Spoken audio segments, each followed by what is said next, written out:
Talk a lot about courage over the last year.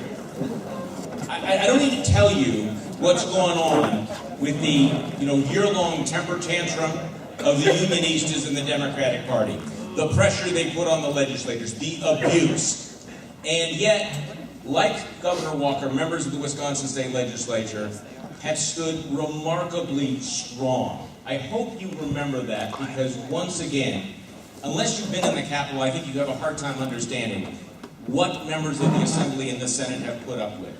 A lot of people did not think that they would stand firm faced with that. In fact, do you remember after the governor introduced this, and after the Senate Democrats decided that their form of leadership was to run away and hide in Illinois, the question was, would the Republicans in the legislature, would they lose their nerve? Would they cave? Would they crack up? And they didn't. And one of the reasons for that is because the leaders of the Wisconsin legislature stood firm. One of the things that will happen in 2012 is that Wisconsin will decide whether or not to give Ron Johnson help in the United States Senate. Fortunately, the Democrats have decided to nominate Tammy Baldwin as their candidate. You know, whenever we get frustrated by our candidates, think about that. Think about what the Democrats have done by giving us Tammy Baldwin. So this is an extraordinary opportunity, and I think there are extraordinary candidates, and I'd like to introduce three of them to you tonight in no particular order, except that I'm making it up. The first speaker is one of the key players. Everything that has happened over the last year had to flow through the Wisconsin State Senate and through the Wisconsin State Assembly, and it's my pleasure to introduce to you candidate for United States Senate, the Speaker of the State Assembly, Jeff Fitzgerald.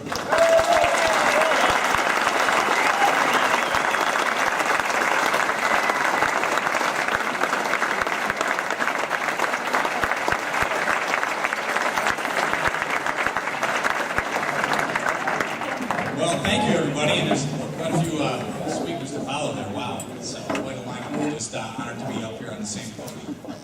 You know, it was a very difficult year, and when I traveled the state looking for candidates, I was looking for people that I thought would be courageous and did have the courage, that we were going to change the state, the direction of the state, and which way we were heading. And, you know, when I traveled the state, we were able to recruit a number of candidates. We had to pick up 4 seats to win back that majority, and with the help of folks like you and people all around Wisconsin, we were able to pick up 14 seats.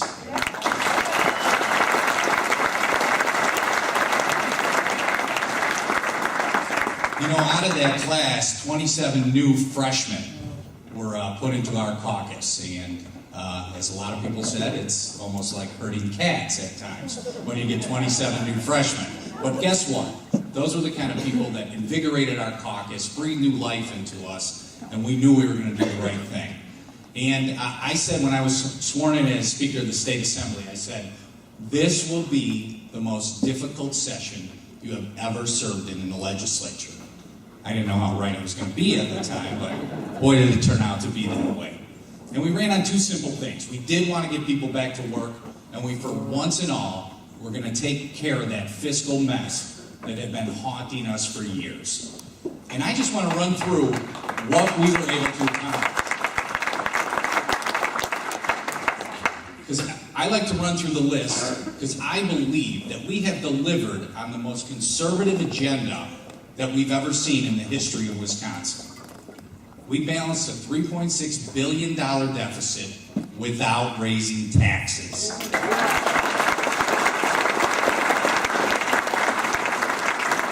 We put in a permanent property tax freeze in the state budget. We passed the largest tort reform package and took back all the giveaways that Jim Doyle gave to his trial attorney friends.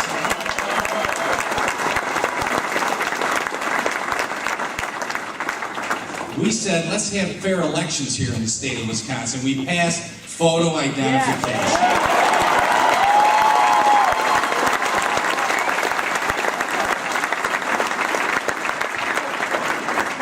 We said, we're going to strengthen your Second Amendment right and pass concealed and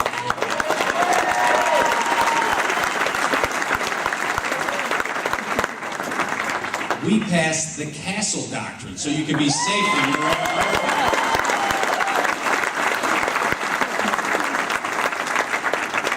And we haven't stopped there. The governor talked about mining legislation, and with Charlie's help, we'll hopefully get the Senate there sometime soon. But I just want to touch on really why I'm here. A lot of people ask me, Fitz, you're Speaker of the House, you have a 20-seat majority, you could be there for a long time. I didn't get in this business for titles. I got in this business to change the direction of the state of Wisconsin, and I think we've done that.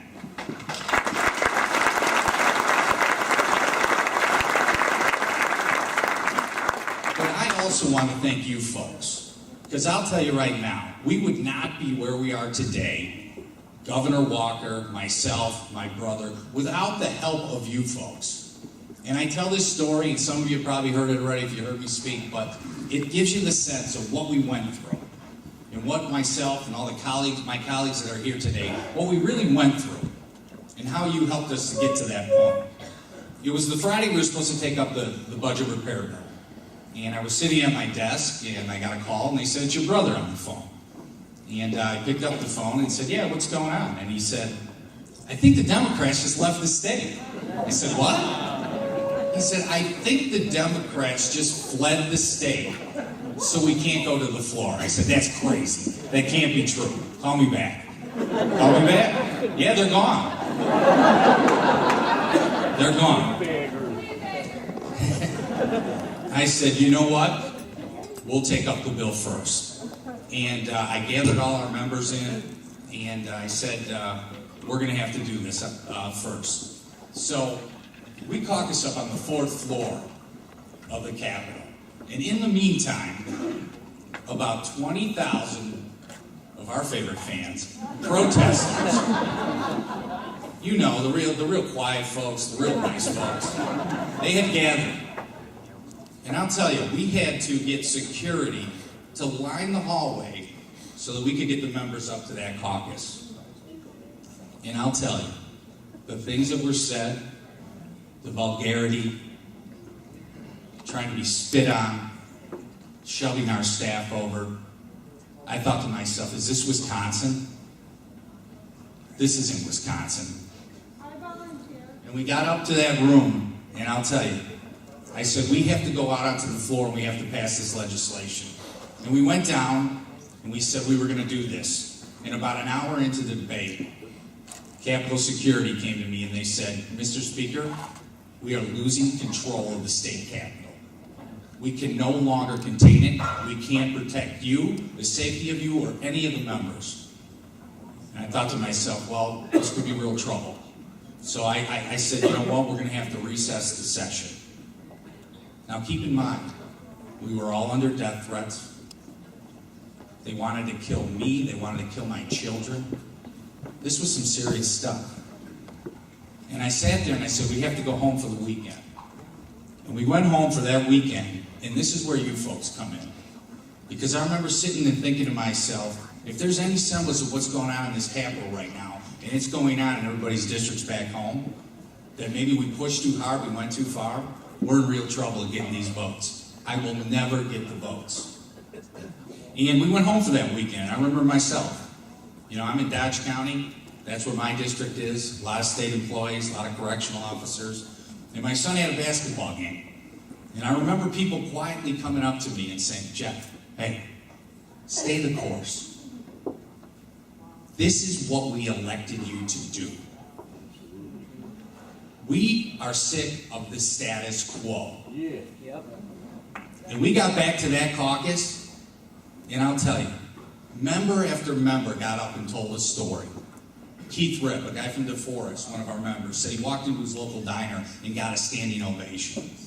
Freshmen were standing up saying, I don't care if I win my re-election. This is what I came here to do.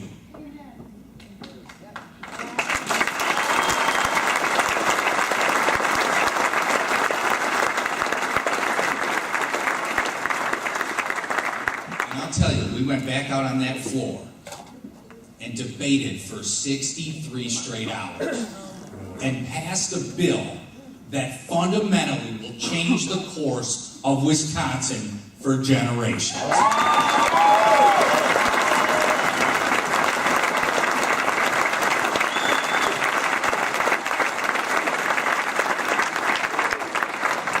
Now, people ask me, why do you want to run for the U.S. Senate?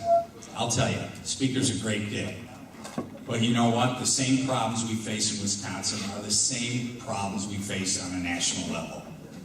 And I'll be brief because I know we've had a lot of speakers. If you're looking for somebody to go out to Washington and fit in and have a title as U.S. Senator, I'm not the guy for you. But if you're looking for somebody to go out there and help guys like Ron Johnson to fight that status quo and to take on those tough choices, then take a look at me.